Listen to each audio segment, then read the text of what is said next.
In my continuous search for new HO scale kits, sometimes I look to other countries to see what might be available. And a couple months ago, I was looking at a large online hobby store in Japan and came across this right here. I couldn't find a correct pronunciation as far as I know, so I'm just going to call it the Deki 3, D-E-K-I 3 electric locomotive. And this may just be the tiniest motorized kit in HO scale. This particular kit is made by a manufacturer named Cosmic. I had never heard of them before, and it seems that they're Japan only. So I was checking through some of their catalog on the website and found that most of their kits are etched metal or cardstock and typically at affordable prices.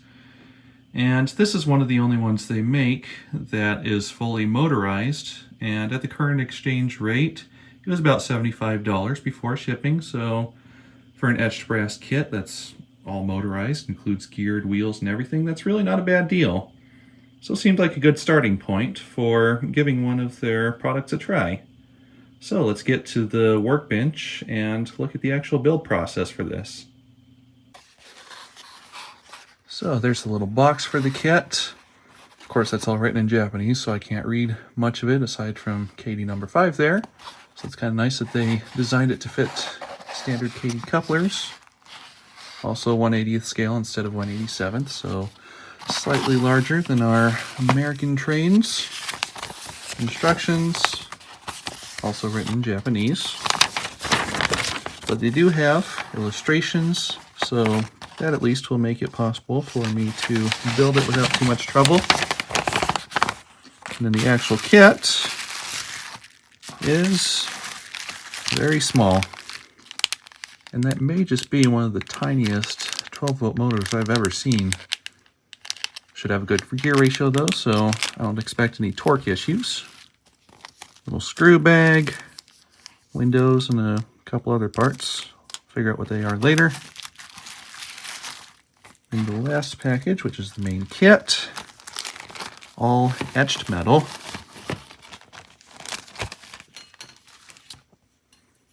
So here's the main body details.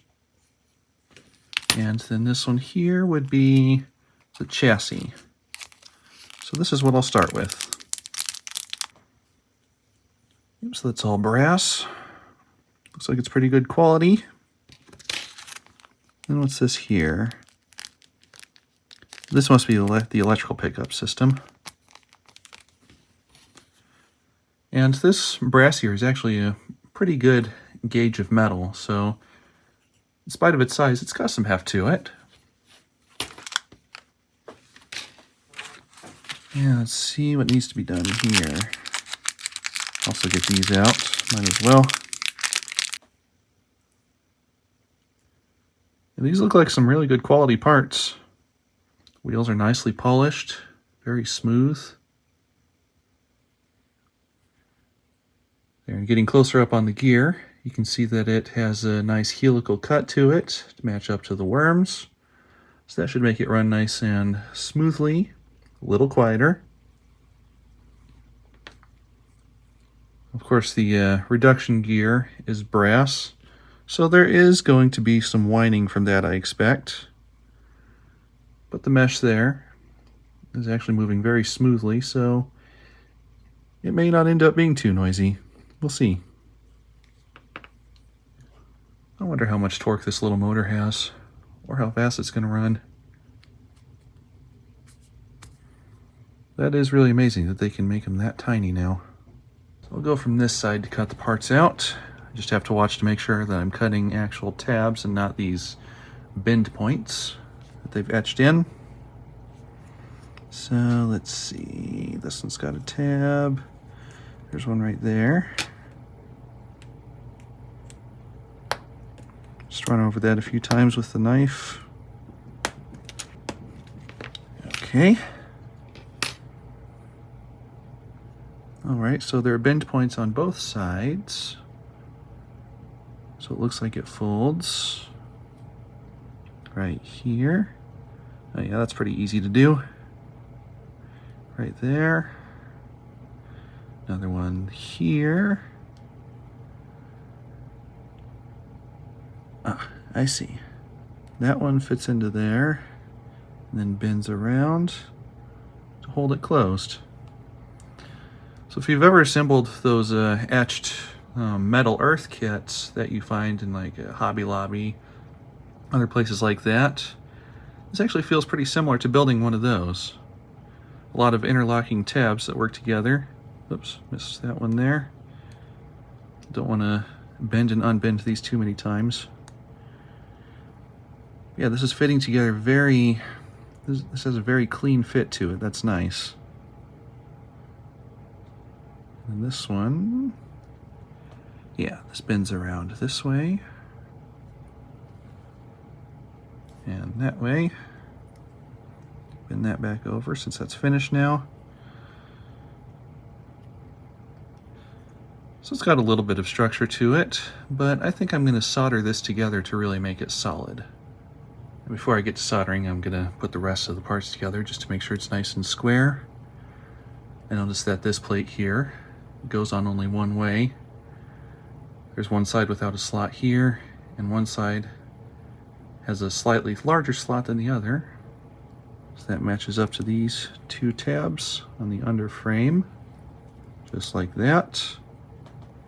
And let's see, this looks like the motor support plate here. There, file that bit of flash off. And then bend it this way. Let's see. Oh no, this isn't the motor support. This is actually the gear cover. Oh, that's the motor support. Okay. See, I might actually be able to get this with clippers instead. There's a lot of open space there. Okay, yeah, that was easier. Sometimes you can't get in with clippers, but other times, when you can, it makes it a lot easier to get these things out. Again, just clean up a little bit of flash. Bend these first. And then this way. And those stop at a perfect 90 degrees. That's really well engineered. This sits... Where does this sit? Ah, right here. Two small slots. And a couple screw holes from the look of it. Now, before trying to put these together any further, I realized that the worm shaft sits right in here. So the chassis itself acts as the bearings for it. That's perfectly fine since it's brass. That's some really good quality shaft material too. That just spins really, really smoothly in there. And no real slop to speak of either, so I don't think I need to add any washers.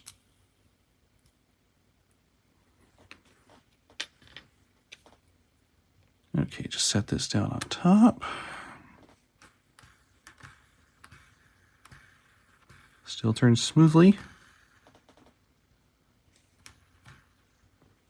There might be screws or something to hold this together, but again, I can't actually read the instructions, so I'm just going to use a little bit of solder at a couple points to close these parts up. I'll put a few little dots of flux in there first, just to help the solder flow as well as possible.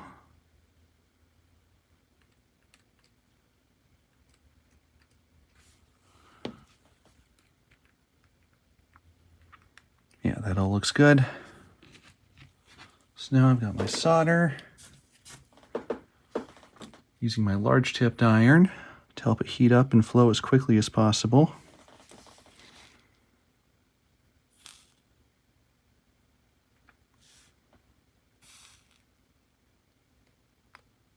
It's always nice soldering fresh metal too, just because it flows through so well. You don't have to deal with oxidation.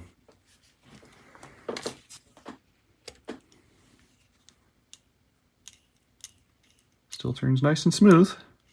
No problems there. I'll just clean up those joints a little. I'll brush off the excess flux. And then just carefully file those down flat. And I went ahead and soldered those 2 points while I was at it. And just fitting the wheels in here real quick. Right there. And there.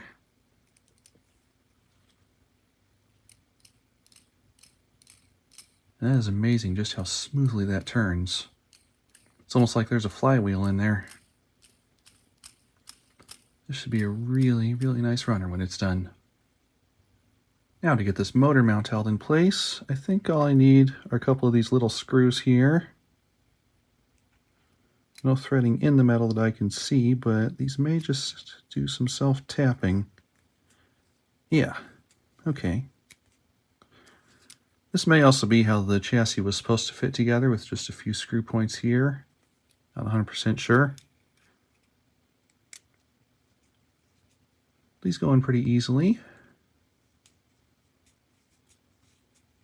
But they still feel good and tight. And the motor will just mount right in there. Those two really tiny holes. First though, I want to get that electrical pickup in place. And I believe that's this bag right here. I also see a couple little insulators here. There's this plastic washer, and then there's also a clear plastic screw. Oops, don't want to lose that. Yeah, you can see that there.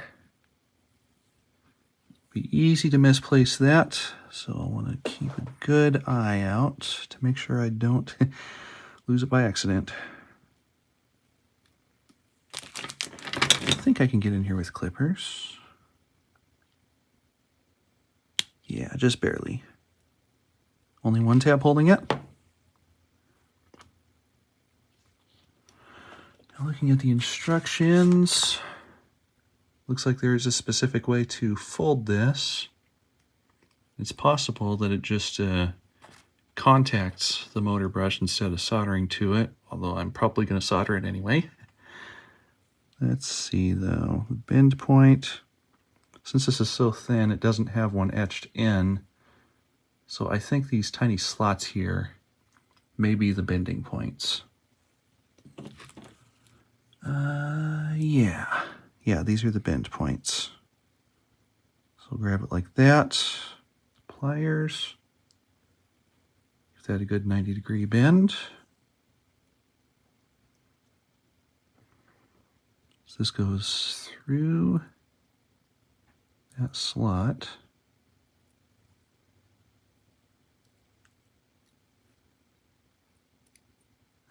Okay. Then the plastic washer goes in the middle there, and then has the plastic screw go in, but I might thread that first with one of the metal screws. Please don't break or strip out. Now, I'm not going to force that in anymore. Let's see if I've got another screw on hand with the same thread size. Alright, so I found that plastic screw is an M2 thread size. I just happen to have some steel long M2 screws, so this helped me to get that hole threaded. And now I should be able to put in that plastic screw without damaging anything. Yeah, that's much better. Just a little more.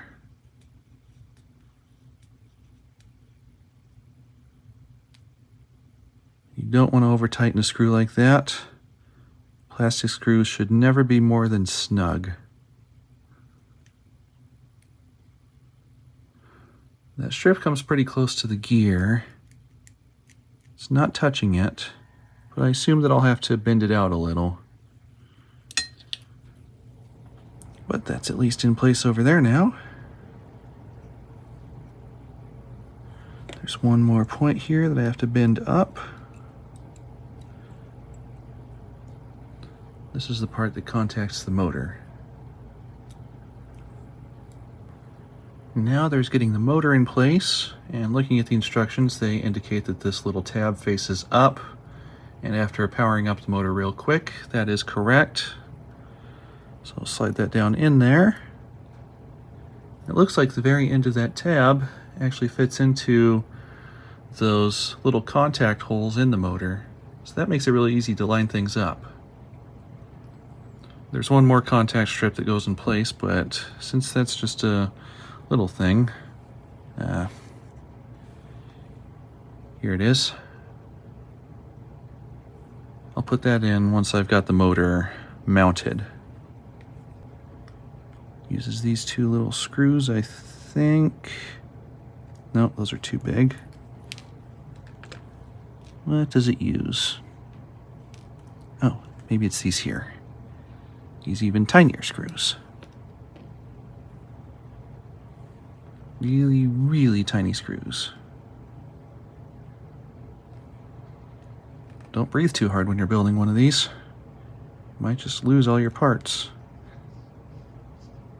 Yeah, that's going in. There, get those snug. Don't over tighten. And that looks like a really good gear mesh. Everything's right where it should be. Okay, that contact is still in place, so now take this other one.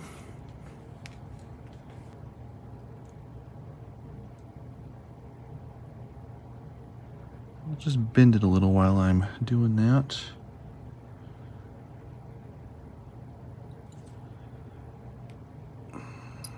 Oh.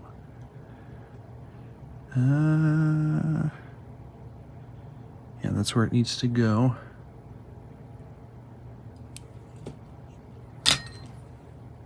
So it looks like it has a bit of tension on it.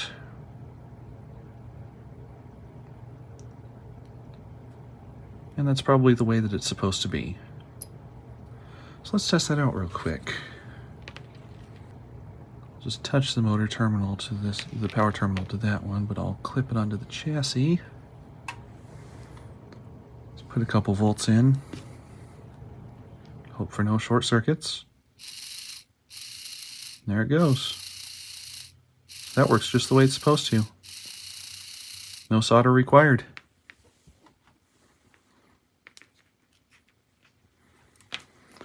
Okay. So there's this cover plate that fits over it, I think. Yeah, there we go.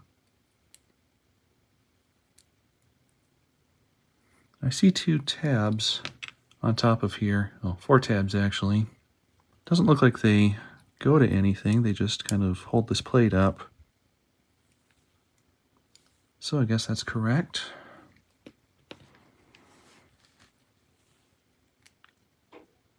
Get 2 of these screws.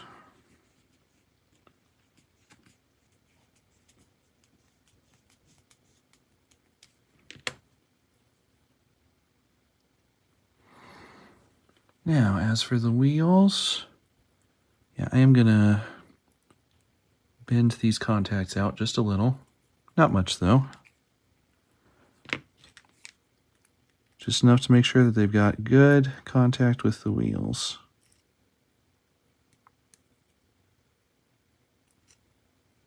Let's see. Yeah, that's right. And then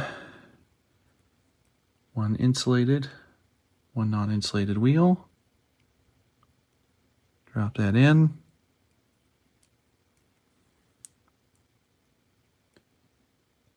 And it looks like that's making contact.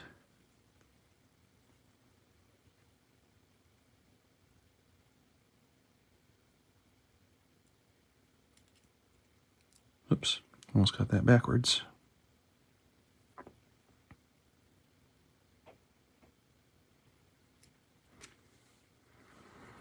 So the last piece to go down here, at least for the main chassis, is the cover plate.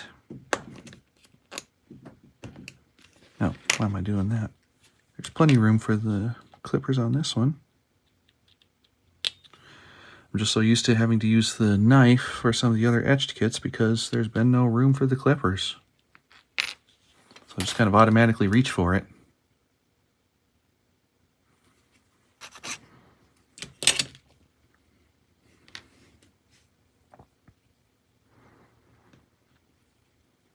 Alright, now it doesn't look like there's really a specific way for this, or... Oh wait, there is a tab right there, I think. Yeah, okay. So it goes on one way, and then lines up with some tabs, and has just a single screw to hold it in, which I'm sure will be more than enough.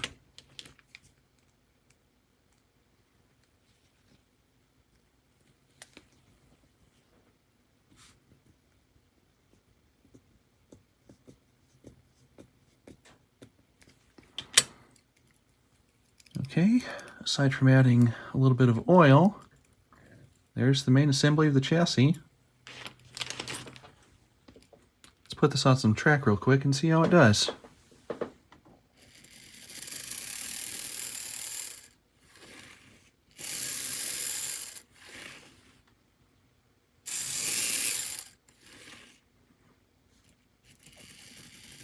That's a nice little runner. The track's got some dirt around there. I think that's why it was losing power. Let's clean that up a little. See if that improves things. There, try that again. Oh yeah, much better with clean track.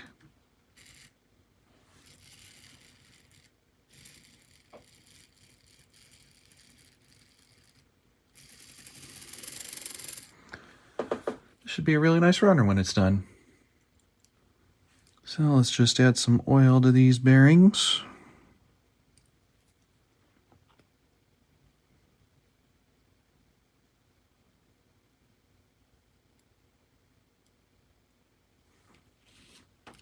There's a little bit of excess on the backs of the wheels. I'll just wipe that off.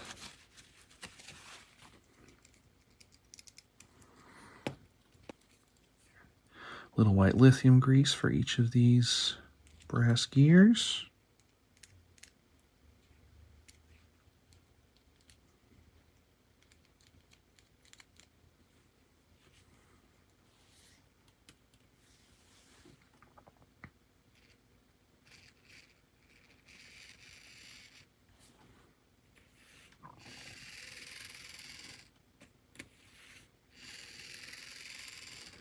So I'll let that grease run through a little more and then just wipe out the excess.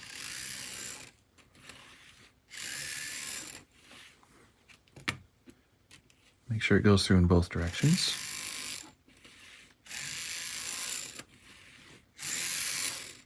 Well, I think that's it for the chassis. Again, giving it a little more running, just to make sure everything's smooth and the way it should be. Also checked out the torque a little bit, and this tiny motor is surprisingly strong. I'm actually really impressed. So, now that that's done, it's time to move on to the body.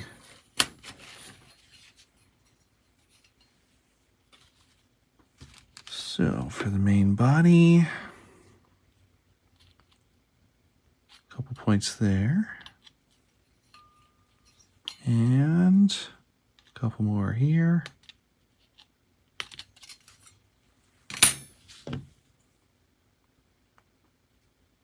Bends in just like that.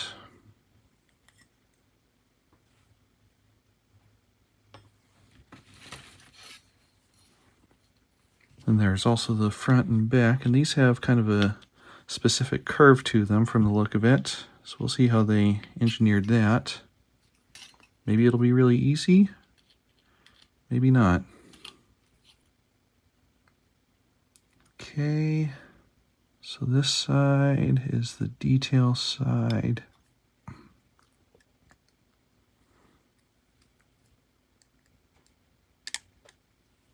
A couple of these little slots and tabs.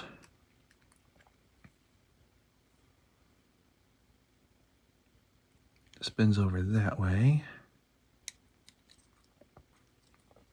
So it looks like this is their bend system. I wonder what the best way is to do that. Oh, okay. Looks like you can actually do this by hand.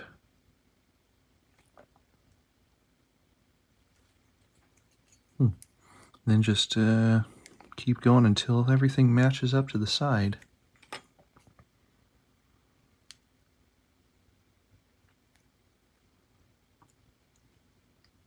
That's some really smart engineering.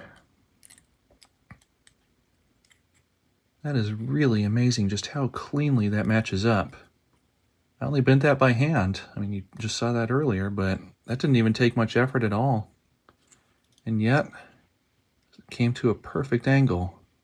That is really amazing.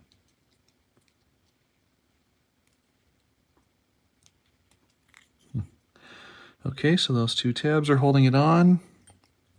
And as for these two, I think there may be something more that goes there, so no bending, at least for now, maybe.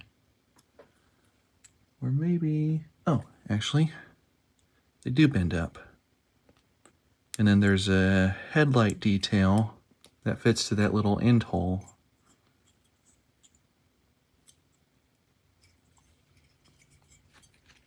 Okay, now the other one. Bend these.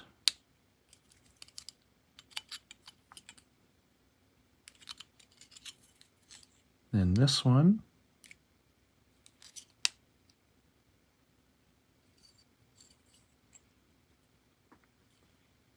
And then these fold underneath to screw in place.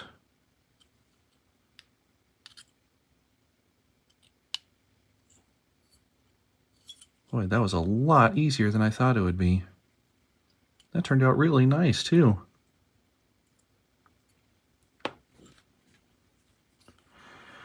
And there's also the chassis detail.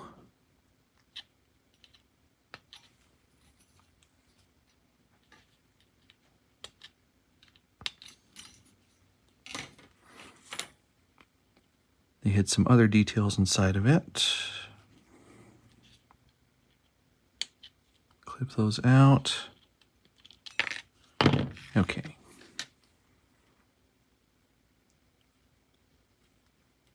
So, quite a bit of bending here. But again, things are happening nice and clean.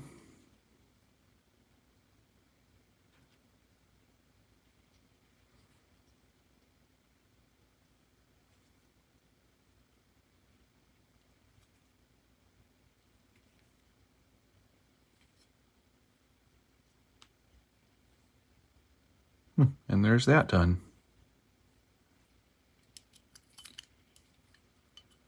Okay, so that fits on just like that.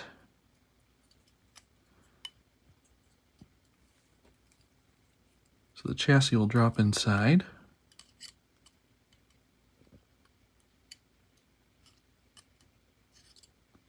I think. Seems like kind of a tight fit. Okay, looks like I might have to take that motor cover off real quick and then put it back on. Yeah, that fits in just like that. It'll need screws to hold it in place, but before I assemble it, there are a couple more details that need to go on. So take that back off. So there are these springs and bearing details, as well as the handrails, which are around here somewhere, and some pilot pieces. Ah, yeah, these are the handrails. Okay, so I've got the handrail in place here, not really secured yet. I've also got this pilot piece in here. More of these fold-down tabs, holding it in place.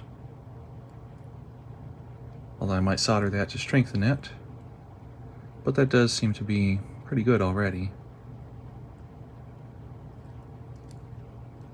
I don't think there's supposed to be anything else there.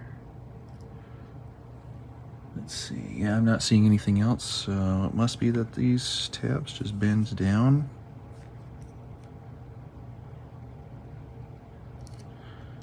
Or actually, no, I don't think these are bend down tabs, I think these are twist tabs. Yeah, these are twist tabs. So you just grab those with needle nose pliers, give them a turn,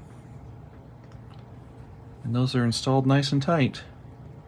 You don't even see any markings from the top. And the handrail itself has more of these little 90-degree bend points. So very easy to form. Drop that down into the slots, and there's what those twist tabs look like.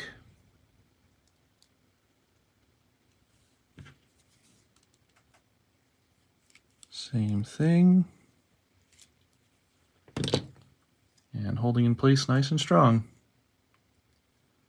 Now for these details, very small, but it looks like they'll bend to the shape they need to be. Just like that. I'll keep that straight for now. Okay, so these are supposed to bend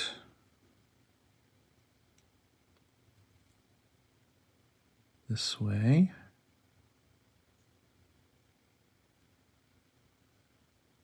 I think that's supposed to be kind of flat, at least until it's inserted.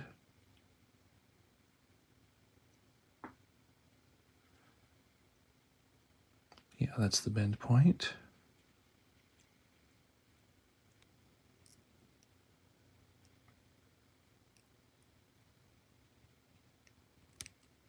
Okay, that fits in there. I think it goes up this way. In this case, the other tab down there.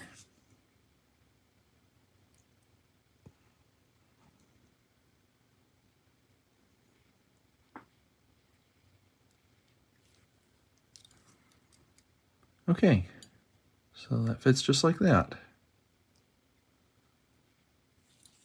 Just straighten that out a little. All right, so there's that assembled. So now I just need to finish up the body. I think most of that is the pantograph detail and the roof.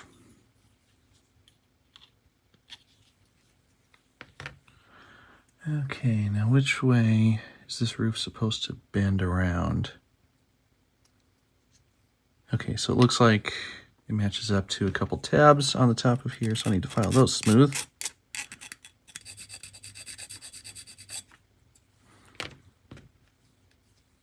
So that whole grid there is more bending surface. So just fit that over the two tabs and see how that does.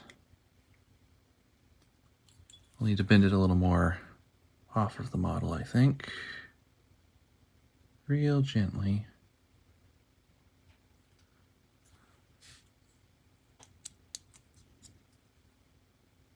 Yeah, just keep going at it a little at a time until it matches up to the curvature of the front and rear walls. Yeah, that looks pretty good. And it's still a fairly clean bend.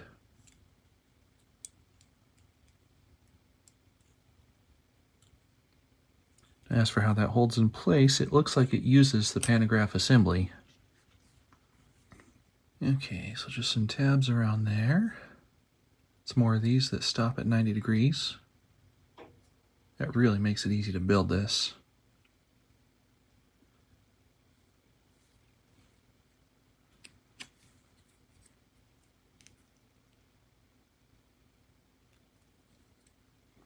Fits right down in there, no problem at all. And the other parts, let's see what we've got here. Oh, actually, it looks like there are two different options for pantographs. So there's the simple one, and then there's a larger, more complex one. I'll put them both together real quick and see how they look.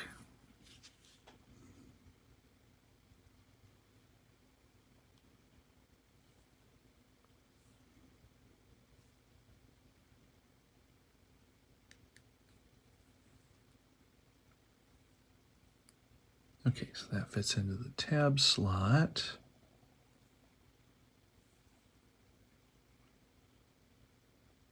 These go up this way.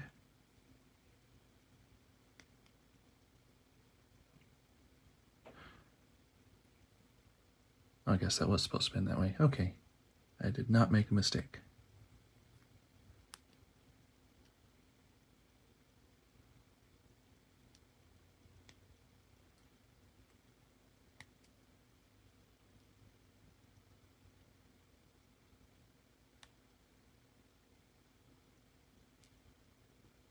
I'll leave that one open until I have the rest of the pantograph. So that's this one piece here.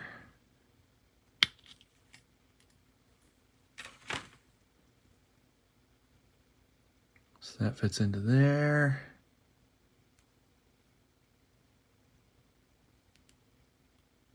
Bend this around.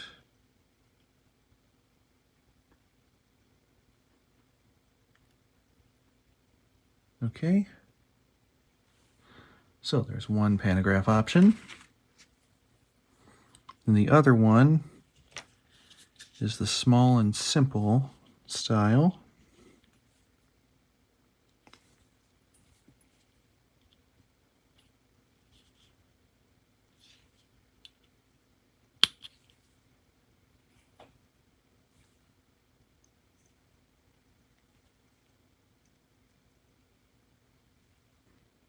Looks like there isn't anything that folds on this. So this just inserts. Make sure those tabs fit in. Okay.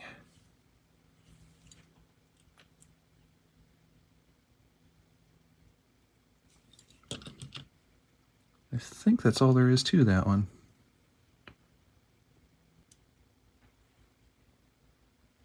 I kind of like the look of that one better, so I'll use this one. So this has a screw that goes through, and I think it is this one here. Okay, so that just reaches through, screws in.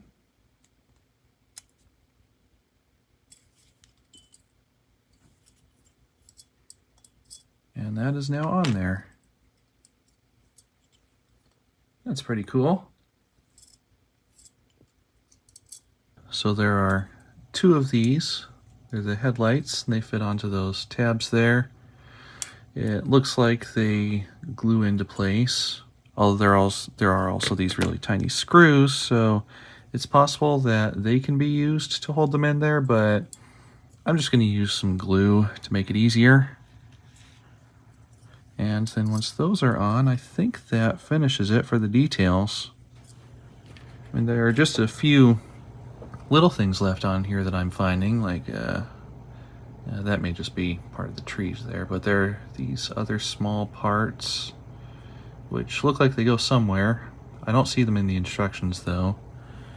I think these are maybe some little grab iron details possibly, but again, I'm not really seeing a place for them anywhere. No open slots.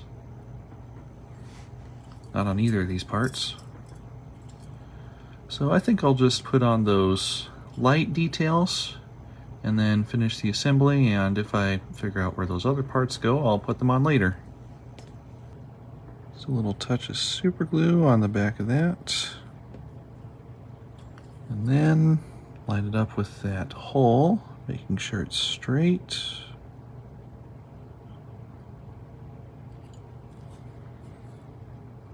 And that is now in place. There, and that takes care of the details. So now, they do also provide some nice quality window material, but I'm not going to put that in until after it's painted, of course. But when it does go in, it just fits right in place there. And that'll hold in place, I think, with a little clear plastic glue. Now, it's time to start getting this assembled. Just drop that on there. Get the cover back in place.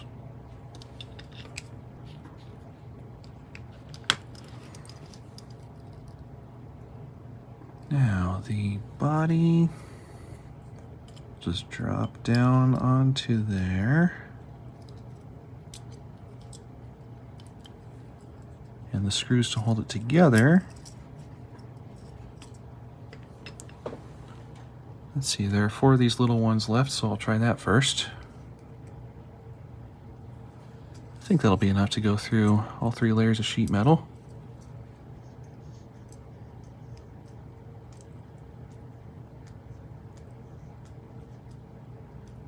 Okay, let's see. Looks like that only went through the one layer there.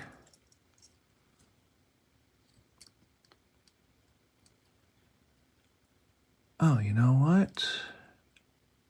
I see.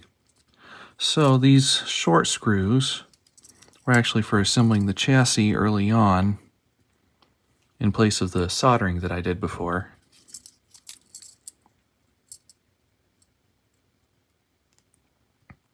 So if you're building one of these kits, that means that no soldering is required.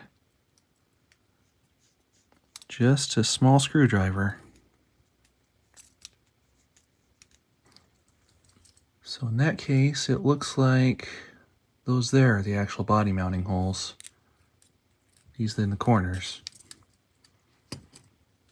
And I think that might be these really tiny screws here.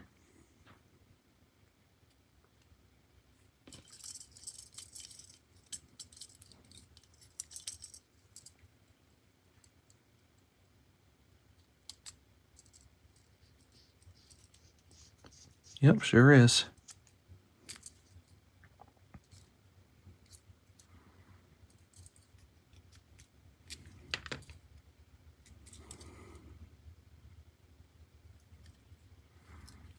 That's fitting together nice and tight. Good solid build. I just noticed these little things here. Oh, these are springs. Okay. So these must hook around somewhere for these pantographs. Okay, so the springs were only for the small pantograph here. They give it a little tension, a little bit of detail. And although I'm not going to be using this one on this kit, it may come in handy for another one somewhere down the road.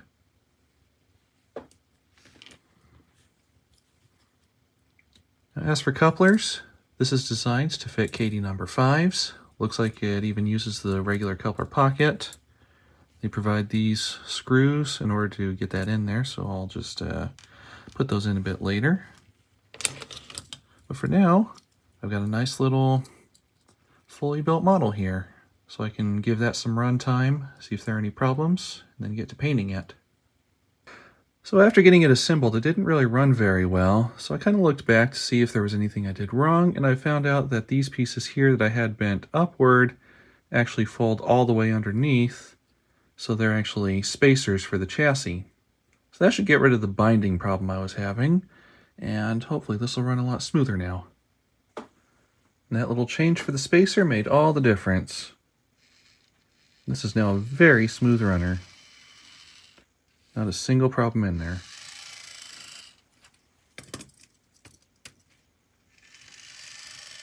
Works just as well in both directions. Alright, so I think I finally figured out what these little details are. They are the fronts of these lights. So put that on there, it'll give it a much better appearance than just the plastic piece alone. So I'll get to putting that on in a little bit. But for now, I think I want to make some other little improvements here and there. I mean, it already looks pretty nice, but I think that if I do a little soldering around the joints on the inside, then I can file off these tabs and get those areas smoothed out a little, and then it'll just look that much better. I pulled the plastic pieces off so that no damage happens to them. So I'm just going to add a bit of flux inside of here. Take the soldering iron. Once again, I'm going with the large tip so that it can heat the joint quickly.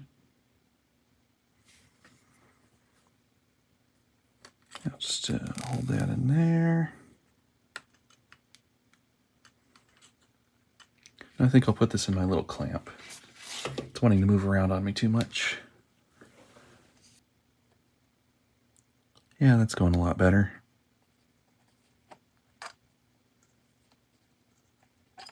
I think that is done. Just about. There's just a little more in the corner. There. And all the solder stayed inside, made a nice clean joint. Alright, now that those joints are all soldered, I'm just going to clip off these tabs.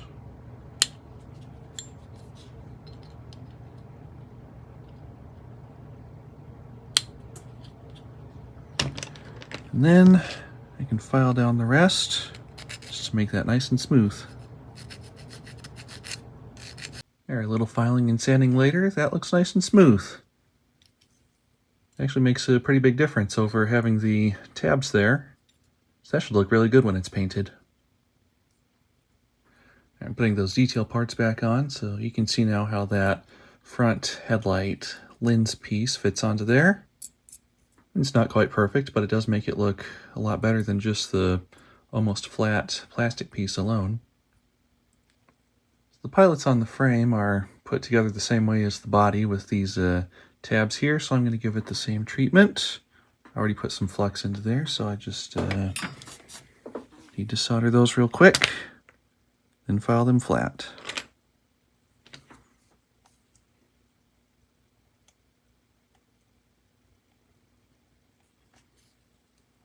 And that should be good and strong without getting in the way of the wheels or anything else. And once again, soldering those together, filing them down, getting them nice and smooth, I think really helped the appearance.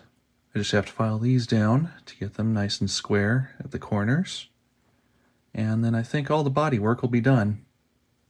Okay, all that's left now is to add on some KD couplers. Like the box said, this accepts number 5s directly. But I seem to be fresh out of the draft gearboxes for those couplers, so I think I'll try printing some pieces out and see if that works. Well, the coupler boxes came out well.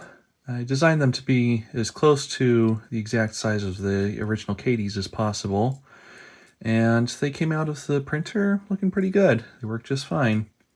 I tried them in the filament printer first, but that really didn't come out well at all, so I put them through the resin instead. I definitely would have preferred to have original KD coupler boxes, but this works just fine too. And they appear to be at the correct height. So let's take this over to the track and see if it can pull a few cars. And there it is on the track, looking tiny as can be. Just for a little size comparison, here's an Althought Hustler. Quite a bit of difference there, although I know the Hustler is a little larger than HO scale. So for something actually HO scale, 1/87th, there's a Grant Line GE 25 ton. So that's 1/80th, that's 1/87th, and this one is still a little bit smaller. So that really is a very, very tiny engine. Now as for the cars, let's just roll this back there.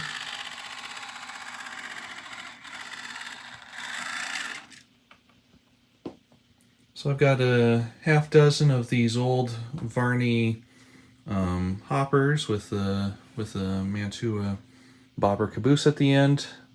These have all been upgraded with metal wheels, and these all have Althought trucks, KD couplers, so they're very, very free rolling, unlike with the original Varney trucks, which were pretty stiff. Let's see if it can pull this much. And it just takes right off.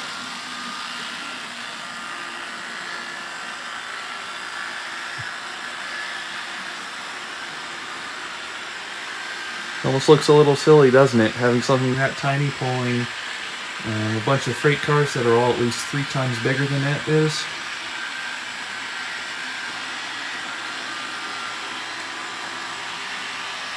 That really is a very smooth runner.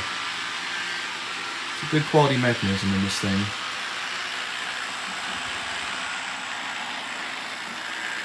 It does have a little trouble with switches because of the short wheelbase.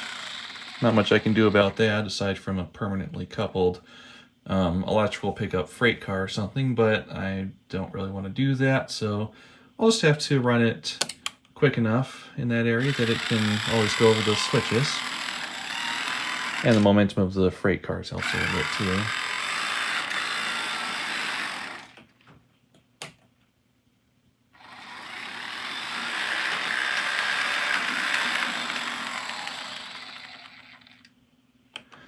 Well, with all that done and tested, I think it's time to get to painting this. Body's all painted and decaled now, so the only thing left before reassembly is putting in the window glass. So to do that, I'm just going to start with a bit of this Tester's window glue here. Just put a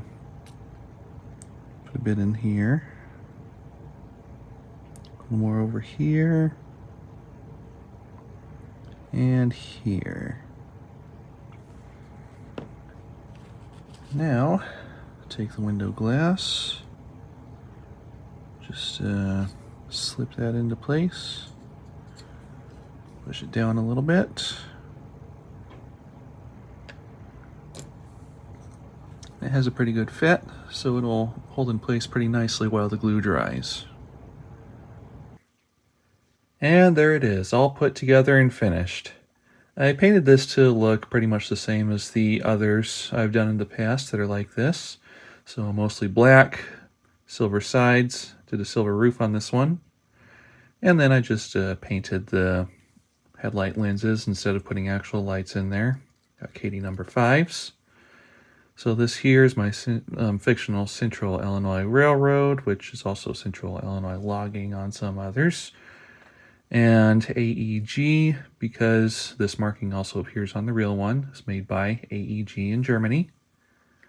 So this was overall an easy one to put together. It was a fun project, very well designed and tuned, so pretty much anyone with a small screwdriver and basic tools can assemble one of these. And there it is on the track. Of course you saw this at the beginning of the video too. But now you've seen the build process for getting to this point, and it was overall a very simple and enjoyable kit to build. It's extremely well engineered, fits together easily, only takes basic tools to build, and if you have additional tools like a soldering iron or other things too, you can improve the kit the way that I did and get some very nice results. Now the detail is of course very basic, and it's missing quite a few little things that you'd find on the real one, like the side grab rails or some of the rivet details that would be underneath the pilot there. Overall though, it really captures the look very well, and most of those details can be added easily by an experienced modeler. Now while looking around, I also found another kit from another company. It was about twice as expensive though. In fact, I was seeing some of them go for about $200 and very low production volume too, but if you can find them, they do have a much more full detail set, although I assume it would be a lot more complex to build it. So if you just want a basic, smooth running and easy to build kit, this is an excellent option. And even if you can't read the Japanese instructions, it's easy to figure out, because most of the parts are really kind of self-explanatory and only fit one way. As for the performance, it is smooth as can be. In fact, I'd say that it is the smoothest running small model I've ever built. Honestly, the engineering is about as perfect as you can get, and even with the all-brass gearing, it's really pretty quiet. You just hear a little bit of that gear whine as it goes along. But it's honestly not as bad as I expected it to be. It's really no noisier than most larger models in HO scale. Speed control is very good thanks to the low speed gear ratio. Although because of the tiny motor, it does still hit a pretty high speed. There's 12 volts. And stopping it. See how it does with low speed. I really haven't broken this in at all yet, so low speed control may not be as good as it could be after some time running. And of course that short wheelbase is going to lose some electrical contact over certain areas of switches, so sometimes you might want to get the speed up so that it can travel where it needs to go.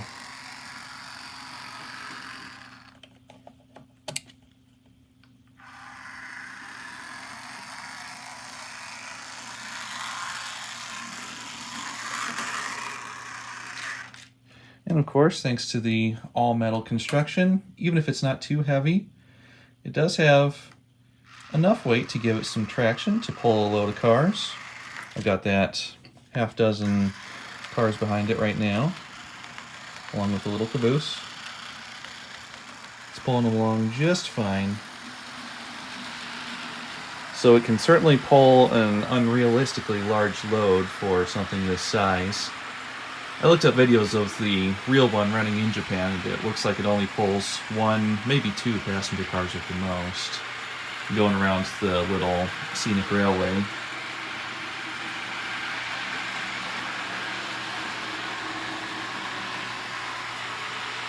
That really is super smooth. It has none of the typical waddling that I see on other four-wheel models in HO scale. Honestly, the only issue at all is that electrical pickup with the short wheelbase, but no way around that without maybe wiring a permanent freight or passenger car behind it.